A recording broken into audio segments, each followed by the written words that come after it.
about whether to use, not use, how to use, or whether they shouldn't use drugs. A world where the policy landscape does not increase harms, nor increase or decrease the salience of drugs to that particular individual. A world where policy does not criminalize and exclude people who use drugs simply because of their drug use. Stigma, of course, is one of the main drivers of the criminalization of people who use drugs. But perhaps a new way of looking at it is to say criminalization is one of the main drivers of stigma against people who use drugs. I would argue that if you are not supporting the decriminalization of drug use, you need to question your role as an HIV advocate. That's how I'm looking to this.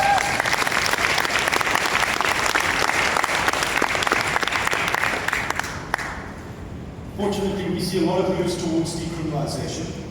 We know that criminalizing somebody for drug use has never done any good.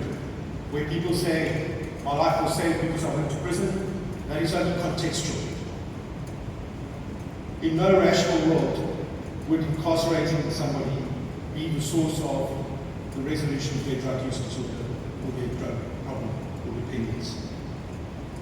I bring along the second message.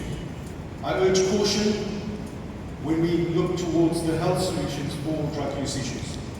The over-pathologization of people who use drugs is fast becoming another way of stigmatizing people who use drugs.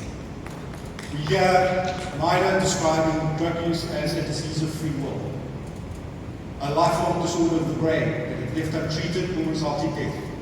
There is no data to support this whatsoever. Stigmatization leads to us asking the wrong questions. When we see somebody sitting on the side of the road, injecting heroin through a septic abscess, we say, what is it that makes this person so sick that they need to do this? The correct question is, what is it that makes this the only viable solution for short-term survival for this person? What circumstances have drawn them to this conclusion? We are all trying to survive in the world. We have evolved to prioritize short-term survival.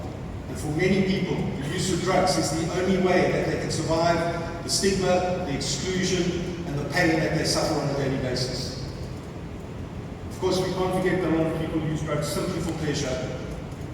And often to avoid criminalization, they resort to coerced treatment.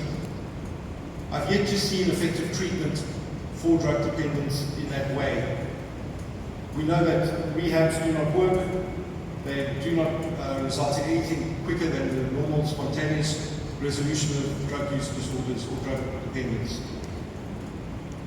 At the end of the day, to avoid stigma and to dismantle stigma, we need to redefine who a community is.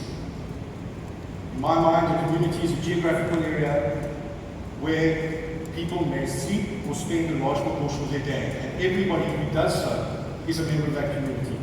If we do not find a space for them, we will have problems. We will find exclusion. So we need to redefine community. I always tell my 50 medical students who I lecture to that the word people, term people who use drugs is a very important term, because most of the time you can simply put a full stop after people. We need to remember that. People who use drugs are people. People first, people last. They are the community.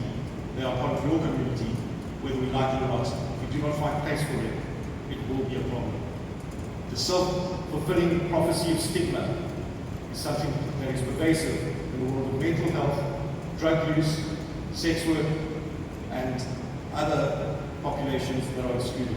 Let's redefine the meaning of community and put a full stop after people. Thank you very much.